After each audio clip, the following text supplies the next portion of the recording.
Good morning.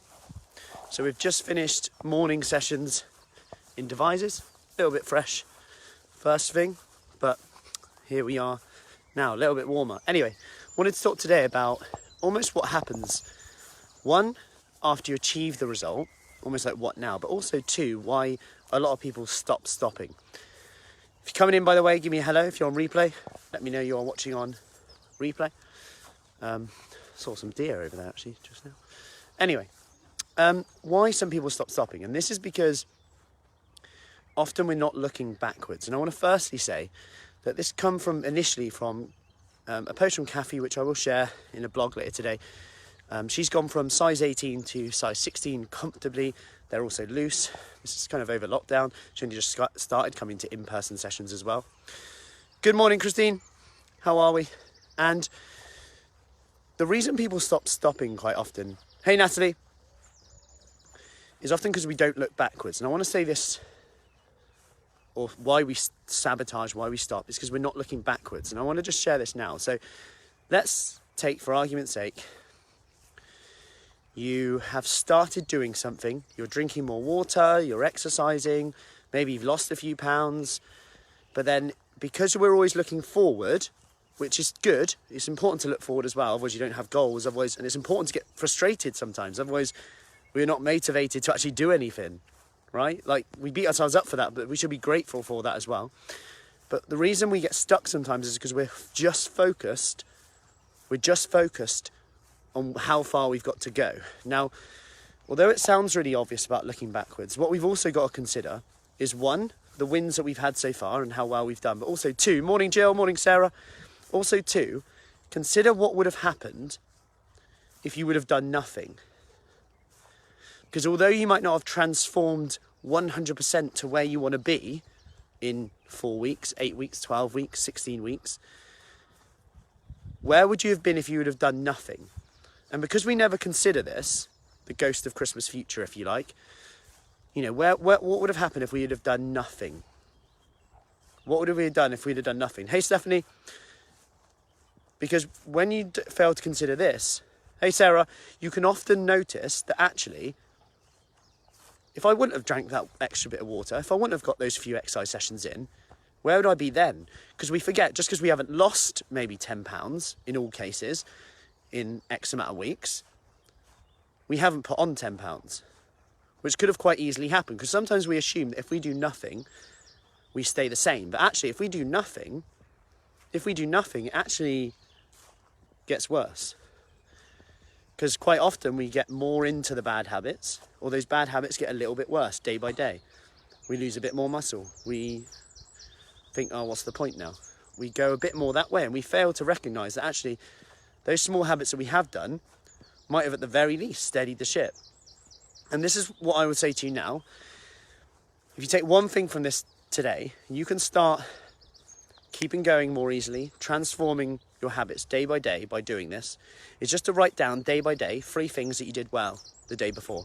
Imagine starting your day off with some confidence before opening your emails, before opening up your day to other people, other things that, let's face it, always want a bit of you. If you're replying to something, you're putting out some kind of fire out there before looking after you, and we're only human, so it's important to look after ourselves, me included with this. I could quite easily go straight into work before doing anything for me, but I always make sure I do one set of exercise, drink water, have a coffee, sit down.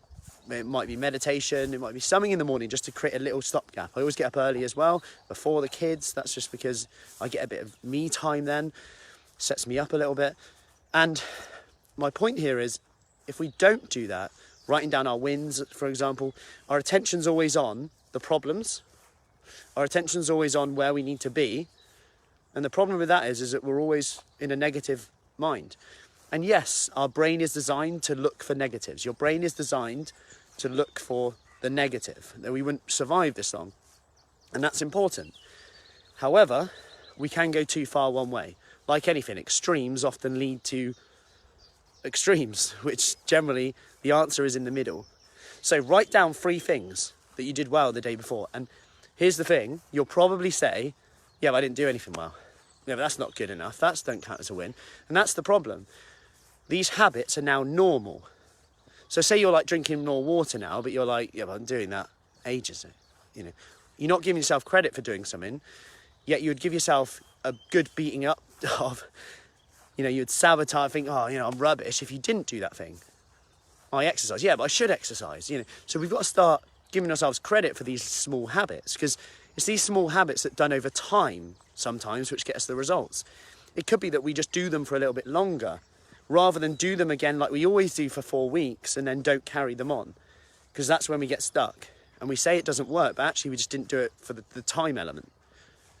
And then we can start to look at marginal gains, because let's face it, success does come from our habits. Where we are now is a reflection of what we've done on a daily basis in the last 3, 6, 9, 12 months. These are based on principles, what we value, and everything we do is based on what we value. And if you start there, start small, you can just start to focus a bit more on how you want to feel rather than how you don't want to feel. Morning, Sarah. Because how you want to feel, if our attention isn't on it, we'll get more of how we don't want to feel. Most people, if you think about most things, when we wake up, if we're feeling tired, we're just annoyed that we're feeling tired. If we're feeling like we haven't got enough time, we're annoyed that we haven't got enough time. Rather than focusing on how we want to feel. Okay, I want to have more time. Okay, how can I create more time today? Can I do a 1-minute workout? So we've got to start small with this, but start with writing down 3 things that you did well the day before. And quick maths, 3 things a day. That could be 90 wins in a month. 90 reasons to go, actually, I'm doing okay. And that might just be the difference between you carrying on today and giving it up. And that's where the magic happens. That's where you achieve true transformation with that. Obviously, it's not as simple as just one thing. But if you keep thinking it's not as simple as just one thing, you'll never actually get started. Because that one thing leads to 2 things, to 3 things, to 4 things, to 5 things, to 6 things. Then you've got another problem. If you're not keeping track of these confidence wins, they then become normal. And because they become normal, you then don't give yourself credit for doing them anymore, because they're normal. Even though they were once transformational in your mind, you said, if I get to that stage where I'm exercising and drinking more water, eat more protein, in control of my binge eating, I'll be so happy. But then they become normal, so you don't give yourself credit for it. So just be aware of that. 3 wins a day. Focus on how you want to feel. Anyway, I think I've just walked quite far. Yeah, look at that. Anyway, I best start walking back, otherwise I'm going to be running late. I got on a tangent then. Should have just walked around in a circle, shouldn't I? Anyway, have a great day. Any questions, as always, let me know. At least I've got my steps up. And I will see you soon. Take care.